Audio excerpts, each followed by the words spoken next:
শেষ যুক্তরাষ্ট্রের মিসাইল ভান্ডার। ইরানের বিরুদ্ধে মিসাইল ছুটতে ছুটতে দ্রুত ফোরাচ্ছে যুক্তরাষ্ট্রের অস্ত্র ভান্ডার। দুশ্চিন্তায় পেন্টাগন। তবে কি বিজয়ের মুখে ইরান? কারণ মধ্যপ্রাচ্যে যুক্তরাষ্ট্রের আকাশ প্রতিরক্ষা ব্যবস্থা থার্ড নাকি দিন দিন দুর্বল হচ্ছে। টমাহক ক্ষেপণাস্ত্রেরও মজুত নাকি শেষের পথে। তবে কি যুদ্ধের ময়দানে প্রতিরক্ষা ব্যবস্থা ভেঙে পড়ছে যুক্তরাষ্ট্রের?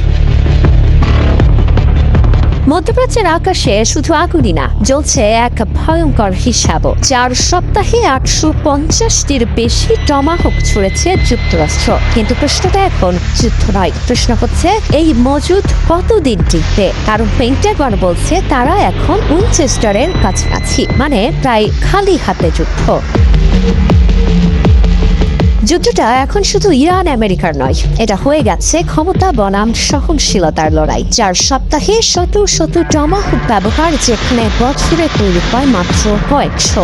এক একটার দাম $3.6 মিলিয়ন, আর বানাতে লাগে প্রায় 2 বছর। অর্থাৎ এই যুদ্ধের প্রতিটি মিসাইল শুধু লক্ষ্যবস্তু ধ্বংস করছে না, ধীরে ধীরে ফাঁকা করে দিচ্ছে আমেরিকার অস্ত্র ভান্ডারও। এদিকে পেন্টাগনের অভ্যন্তরীণ সতর্কবার্তা আরো ভয়ঙ্কর। আমরা উইনচেস্টারের খুব কাছাকাছি, যার মানে যে কোনো সময় গোলাবারুদ ফুরিয়ে যাওয়ার ঝুঁকি। আর দ্বিতীয় ধাক্কা, আকাশ প্রতিরক্ষা ব্যবস্থা দুর্বল। শুধু আক্রমণ নয়, প্রতিরক্ষাও চাপে, কারণ থার্ড সিস্টেমের 1/3 বেশি ক্ষতিগ্রস্ত। একই সাথে রাডার ধ্বংস ফিরে পেতে সময় লাগবে কয়েক বছর। ফলে পারস্য উপসাগরের মার্কিন ঘাঁটিগুলো এখন ইরানি ক্ষেপণাস্ত্রের সামনে প্রায় উন্মুক্ত।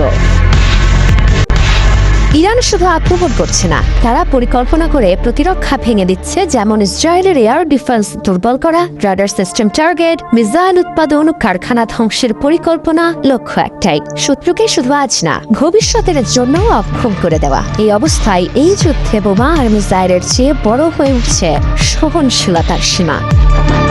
মৃত্তিকা সিনহা বিশ্বাস, নিউজ 24।